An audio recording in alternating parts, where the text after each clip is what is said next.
अध्याय 1।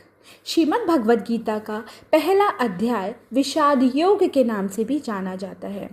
इस अध्याय की शुरुआत राजा धृतराष्ट्र के एकमात्र कथन से होती है, जिसमें वो संजय से पूछते हैं कि हे संजय, धर्मभूमि कुरुक्षेत्र में एकत्रित हुए मेरे और पांडु के पुत्र ने क्या किया।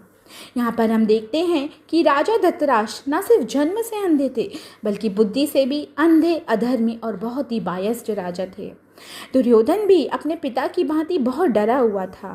गुरु द्रोणाचार्य के पास जाके दुर्योधन उनसे कहते हैं कि हे आचार्य, पांडुपुत्र की सेना को तो देखिए, और साथ ही अपनी सेना भी दिखाते हैं, जिसमें 11 अक्षौहिणी सेना भी थी, जो स्वयं भगवान श्री कृष्ण द्वारा दी गई थी।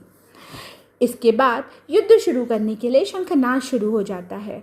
सबसे पहले भीष्म पितामह उच्च स्वर से शंख बजाते हैं। उसके बाद भगवान श्री कृष्ण अपना पांचजन्य शंख बजाते हैं। तत्पश्चात सभी पांडव और कौरव बारी बारी से अपना शंख बजाते हैं।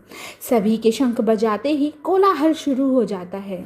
ऐसे में भगवान श्री कृष्ण को अपना सारथी मानते हुए अर्जुन उनसे अपना रथ दोनों सेनाओं के मध्य ले जाने को कहते हैं।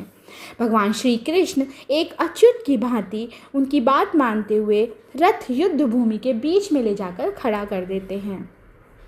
बीच में जाकर अर्जुन जब विरोधी टीम में अपने सगे संबंधी, अपने भाई बंधुओं को देखते हैं तो बहुत ही परेशान और नर्वस हो जाते हैं और सोचते हैं कि किस सुख को पाने की अभिलाषा में मैं यहाँ आया हूँ। अगर ये युद्ध हुआ तो हर तरफ रक्त रंजिश लाशें ही लाशें होंगी, और मैं ऐसे राज्य और सुख को भोग के क्या करूँगा जो अपनों के ही खून से रंगी हो। ऐसा सोचकर वो बहुत ही परेशान हो जाते हैं और भगवान श्री कृष्ण से कहते हैं कि ऐसे राज्य और सुख से क्या लाभ, इससे तो अच्छा है मैं भिक्षा मांग के अपना जीवन व्यतीत करूँ। ऐसा कह के पसीना पसीना हो जाते हैं और अपना गांडीव रथ में रखकर निराश होकर उसी रथ में बैठ जाते हैं। इस तरह पहला अध्याय पूर्ण होता है।